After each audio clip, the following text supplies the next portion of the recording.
देश में ईवीएम के जरिए चुनाव कराने को भी लेकर यहाँ की जनता में किस्म किस्म की आशंकाएं व्याप्त हैं।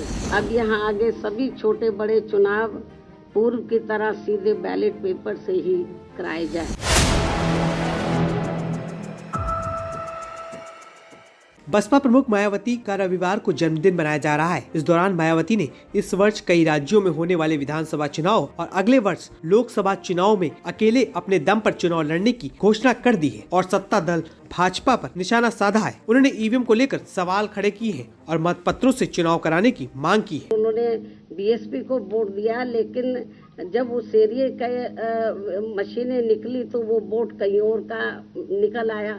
तो इसलिए मैंने आपको ये कहा है कि ईवीएम में भी को भी लेकर अब काफ़ी आशंकाएं लोगों में पैदा हैं। तो हो सकता है कुछ ये भी, इसमें भी कुछ गड़बड़ी की आशंका तो है।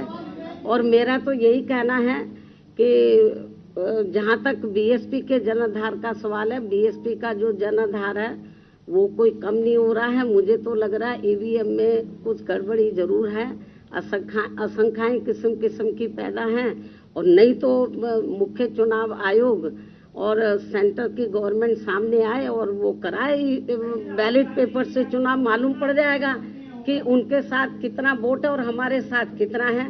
आप लोगों को मैं ये बताना चाह रही हूँ, आप लोग मेरी बात की तरफ थोड़ा ध्यान दें कि जब से बीएसपी बनी है, 14 अप्रैल 1984 को बीएसपी का गठन किया गया था, उसके बाद जब तक चुनाव बैलेट पेपर से होते रहे तो बीएसपी का जो ना तो वोट प्रतिशत कम हुआ है और ना ही बीएसपी का जनाधार हमें कम नजर आया है और हमारी सीटें भी बढ़ी हैं।